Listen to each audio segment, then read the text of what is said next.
आज हम अर्थशास्त्र का परिचय पार्ट 6 पढ़ेंगे। आज हमारा टॉपिक है अर्थव्यवस्था की केंद्रीय समस्या। अर्थव्यवस्था की केंद्रीय समस्या को 3 भागों में बांटा गया है। पहला है क्या उत्पादन करें, दूसरा है कैसे उत्पादन करें, तीसरा है किसके लिए उत्पादन करें। तो सबसे पहले हम पढ़ेंगे क्या उत्पादन करें। क्या उत्पादन करें में ओ वाई अक्ष पर उपभोक्ता वस्तु बताई गई है और ओ एक्स अक्ष पर पूंजीगत वस्तुएं बताई गई है। जो ओ वाई अक्ष पर ये हमने जो ग्राफ बनाया है उसमें उत्पादन संभावना वक्र से दर्शाएंगे और ये ग्राफ बनाने के बाद में व्याख्या लिखकर पॉइंट 1, पॉइंट 2, पॉइंट 3 से इसकी पूरी व्याख्या करेंगे। तो उपभोक्ता वस्तुओं का मतलब होता है अनाज।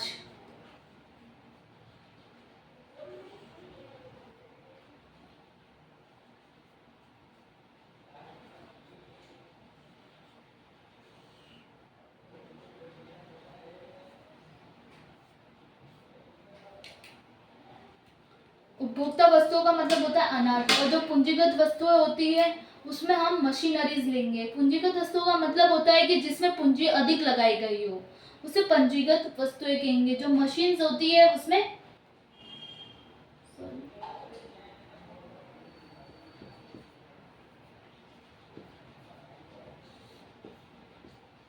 अधिक पूंजी लगाई गई होती है। तो इसमें हम ओ वाई अक्ष पर उपभोक्ता वस्तुएं जिसमें अनाज ले लेंगे और ओ एक्स अक्ष पर पूंजीगत वस्तुएं। तो जब हम उपभोक्ता वस्तुओं का उत्पादन अधिक करेंगे तो पूंजीगत वस्तुओं का उत्पादन कम करेंगे और जब हम पूंजीगत वस्तुओं का उत्पादन अधिक करेंगे तो उपभोक्ता वस्तुओं का उत्पादन कम करेंगे। तो ये हमारे 3 पॉइंट हो जाएंगे। 3 भी कर सकते हैं, 4 भी कर सकते हैं। फिर इसमें उपभोक्ता वस्तुओं का उत्पादन करें या पूंजीगत वस्तुओं का उत्पादन करें तो ये हमारी चयन की समस्या उत्पन्न हो जाती है जिसे हम चुनाव की समस्या भी कहते हैं। तो उपभोक्ता वस्तुओं का उत्पादन अधिक करें या फिर पूंजीगत वस्तुओं का उत्पादन अधिक करें तो ये समस्या उत्पन्न होती है। तो इसमें आवश्यकता की प्राथमिकताओं पर निर्भर करता है। जिसकी आवश्यकता अधिक होगी, जिसकी प्राथमिकता अधिक होगी उसका उत्पादन अधिक होगा और जिसकी आवश्यकता कम होगी उसका उत्पादन कम होगा। जैसे कि डिमांड उपभोक्ता वस्तुओं का अधिक है तब पूंजीगत वस्तुओं का उत्पादन कम करेंगे और जब उपभोक्ता वस्तुओं का उत्पादन कम करेंगे जब पूंजीगत वस्तुओं की डिमांड ज्यादा हो जाएगी। तो ये चयन की समस्या उत्पन्न होती है। फिर आगे हम सेकंड पॉइंट पे चलेंगे। तो सेकंड पॉइंट में श्रम प्रदान तकनीक ओ वाई अक्ष पर नोट करते रहना व्याख्या लिखकर। पहला पॉइंट ओ एक्स अक्ष पर पूंजी प्रदान तकनीक और ओ वाई अक्ष पर श्रम प्रदान तकनीक। श्रम प्रदान का मतलब होता है जिसमें श्रमिक अधिक लगेंगे, लेबर्स, और पूंजी प्रदान तकनीक में मशीन्स।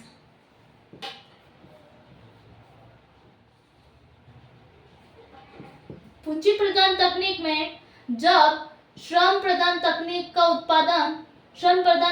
उत्पादन करने में अधिक प्रयोग होगा तब पूंजी प्रदान तकनीक का उपयोग कम करेंगे और श्रम प्रदान तकनीक का उपयोग अधिक होगा तो पूंजी प्रदान तकनीक का उपयोग कम होगा और जब पूंजी प्रदान तकनीक का उपयोग अधिक होगा तो श्रम प्रदान तकनीक का उपयोग कम होगा।